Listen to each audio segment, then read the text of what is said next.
समय की बात है। जंगल के किनारे एक छोटा सा गांव रहता था। उस गांव का सेठ अपना खेत गांव के किसानों से जुताया करता था। जिसका लेखा जोखा उसका मुंशी रखता था। अरे मुंशी जी, सारा खेत जुताई हो गया क्या? हाँ सेठ, सारा खेत जुताई हो गया। केवल जंगल के किनारे खेत छोड़ के। जंगल में बाढ़ आने की वजह से कोई वो खेत जोतने के लिए तैयार नहीं हो रहा है। अरे तुम सुधाकर राव के पास जाओ, वो कुछ ना कुछ तरकीब लगा लेगा। उसे तुम ना मूल कर लालच दो। कुछ भी करो, लेकिन वो खेत जुताई हो जाना चाहिए। ठीक है सेठ जी, मैं जाता हूँ, देखता हूँ क्या होता है।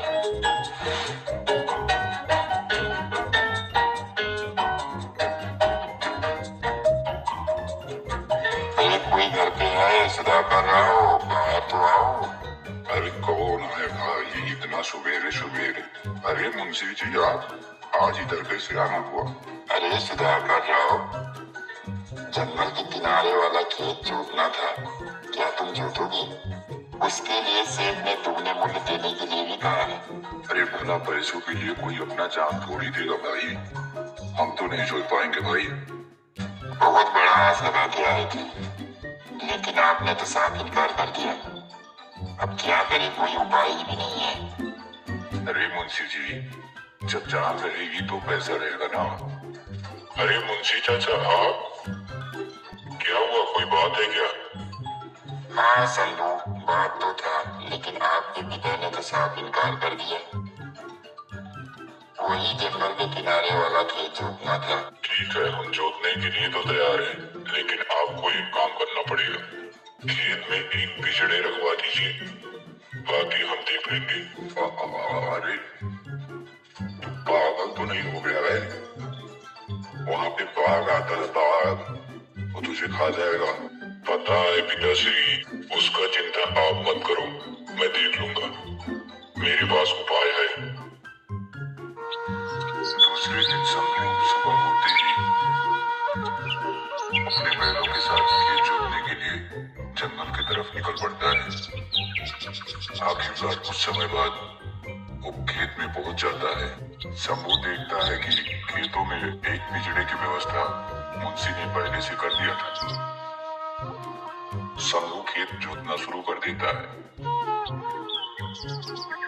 शंभू खेत जोत ही रहा था, उधर ही एक झाड़ी में छुप के शेर शंभू को देख रहा था।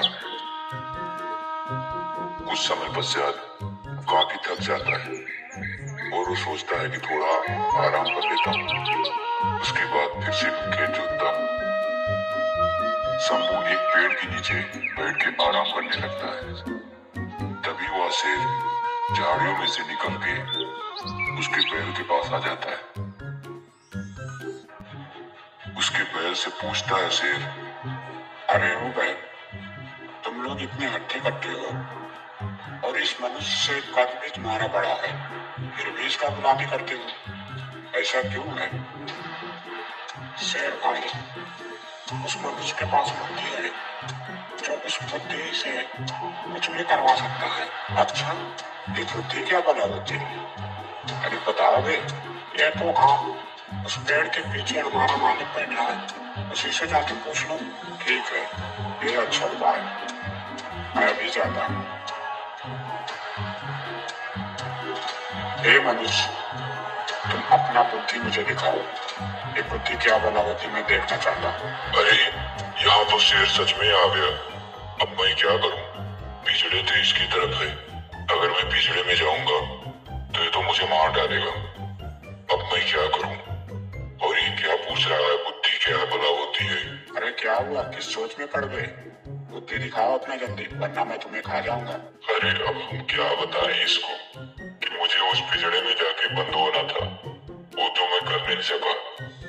अब इस शेर को मैं बुद्धि कहाँ से दिखाऊं? अब तो मेरा मौत निश्चित है। आइडिया, अच्छा शेर भाई, मैं अपना बुद्धि तो दिखा सकता था, लेकिन आज मैं बुद्धि अपना घर भी भूल आया हूँ, इसलिए मैं आज बुद्धि तो नहीं दिखा सकता। तुम मुझे मूर्ख समझते हो? तुम जाओ, बुद्धि लेके आओ, मैं तुम्हारा यही इंतजार करता हूँ। ना ना शेर भाई, मैं घर भी नहीं जाऊंगा। अगर मैं घर गया तो आप मेरे बैलों को खा जाओगे और मैं इन्हीं से अपना जीवन चलाता हूँ। अरे मैं तुम्हारे बैलों को नहीं खाऊंगा, तुम चिंता मत करो, मैं तुम्हें वचन देता हूँ। ऐसे नहीं, तुम्हारे पीछे जो पिजड़ा है उस पिजड़े में आप बंद हो जाओ, उसके बाद ही मैं अपने घर जाऊंगा बुद्धि लेने। हाँ बता रहा हूँ। ठीक है, मैं तुम्हारा शर्त मानने के लिए तैयार हूँ। उसके बाद शंभू फिर से खेत जोतना शुरू कर देता है और जल्दी जल्दी खेत जोत के वो घर की तरफ जाने लगता है। तभी शेर बोलता है, अरे ओ किसान, तुमने तो अपना बुद्धि दिखाया नहीं मुझे, और मुझे पिंजड़े में बंद करके तो अपना काम कर रहे थे और काम भी कर लिया। अब तो मुझे बुद्धि दिखाओ। अरे बुद्धि तो मेरा यही था, मैंने आपको पिंजड़े में बंद किया और पूरा काम भी कर लिया। आप मेरे कुछ भी नहीं कर पाए। मेरा बुद्धि अभी तक आपने देखा नहीं क्या? अब मैं अपने घर चलता हूँ, आप इधर ही रुको और सड़ते रहो। शेर को छोड़ के वो घर चला जाता है। शेर पिंजड़े में ही बंद रहता है। अब आगे की कहानी। शेर की पत्नी शेरनी जब काफी समय हो जाता है शेर लौट के नहीं आता है तो काफी चिंता में भी हो जाती है। शेर को ढूंढने लगती है।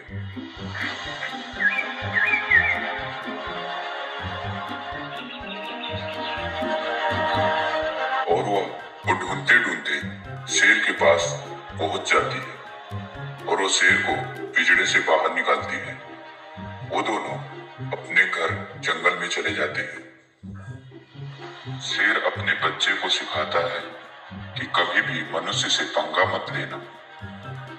शेर का बेटा शेर की बात सुन के उसे मनुष्य से मिलने का जिज्ञासा होता है और जंगल में ऐसे ही घूम रहा था कि उसे एक हाथी दिखती है।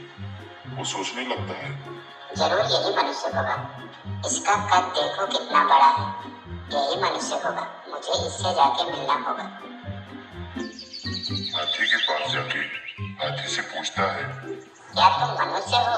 अरे जो छोटे राजकुमार, नहीं मैं मनुष्य नहीं हूँ। मनुष्य तो काफी ताकतवर और काफी बुद्धिमान होता है, वो बड़े से बड़े जानवर को भी धराशायी कर सकता है। मैं तो हाथी हूँ, मुझमें उतना ताकत नहीं। मनुष्य से भूल के भी पंगा मत लेना। इतना करके हाथी अपने रास्ते चल देती। छोटा शेर हाथी का बात सुन के उसे मनुष्य से मिलने का जिज्ञासा और बढ़ जाता है। छोटा शेर भी वहां से चल देता है। तभी कुछ देर बाद उसे जिराफ दिखता है और वो सोचने लगता है, इसका गर्दन देखो भाई कितना ऊपर है, जरूर ये मनुष्य होगा, मुझे इससे जाके मिलना चाहिए। और जिराफ के पास जाके पूछता है, अरे ओ भाई साहब, क्या तुम मनुष्य हो? नहीं मैं मनुष्य नहीं हूँ, मैं तो जिराफ हूँ। मनुष्य तो बहुत ताकतवर और बुद्धिमान होता है, ऊपर वाले ने बड़ी फुर्सत से उन्हें बनाया है। उनसे पंगा कभी भूल के भी मत लेना, वरना तुम मारे जाओगे। छोटा शेर मनुष्य से मिलने की जिज्ञासा लेके आगे बढ़ता है। वो धीरे धीरे एक एक करके सभी जानवर से मिलने लगा और सभी का एक ही जवाब था, मनुष्य बहुत ताकतवर होता है, काफी बुद्धिमान भी होता है, उससे पंगा मत लेना। वो इसी की वजह से मनुष्य से मिलने का एकदम उतावला सा हो गया। वो मनुष्य की खोज में गांव के किनारे वाले जंगल में पहुंच जाता है और तभी वहां देखता है कि एक लकड़हारा लकड़ी काट रहा था और वो काफी दुबला पतला भी था। वो सोचने लगा, ये तो मनुष्य नहीं होगा, लेकिन पूछ लेते हैं, पूछने में क्या जाता। क्या तुम मनुष्य हो? शेर के बच्चे को देख के वो मनुष्य चौंक जाता है और हड़बड़ाहट में बोलता है, हाँ मैं मनुष्य ही हूँ। छोटा बात सोचने लगता है कि ये तो काफी दुबला पतला है, यही मनुष्य है, इससे तो मैं जीत जाऊंगा। छोटा बाघ कहता है, तुम मुझसे लड़ो, मैंने तुम्हारे बारे में बहुत कुछ सुना, इसलिए मैं तुम्हें हराना चाहता हूँ। मैं लड़ तो सकता था, लेकिन क्या करूं, मेरा कुल्हाड़ी इस लकड़ी में घुस गया। तुम इस लकड़ी से मेरा कुल्हाड़ी निकाल दो तो मैं तुमसे लड़ सकता। इसमें कौन सी बड़ी बात है, अभी निकाल देता हूँ। जैसे ही छोटा बाघ फटी हुई लकड़ी के बीच में अपना पैर रखता है, तभी लकड़हारा अपना कुल्हाड़ी निकाल लेता है। कुल्हाड़ी निकालने की वजह से वो लकड़ी फिर से एक दूसरे में चिपक जाती है। इसकी वजह से छोटे बाघ का पैर फंस जाता है और वो चिल्लाने लगता है। बचाओ, मेरा पैर फंस गया है।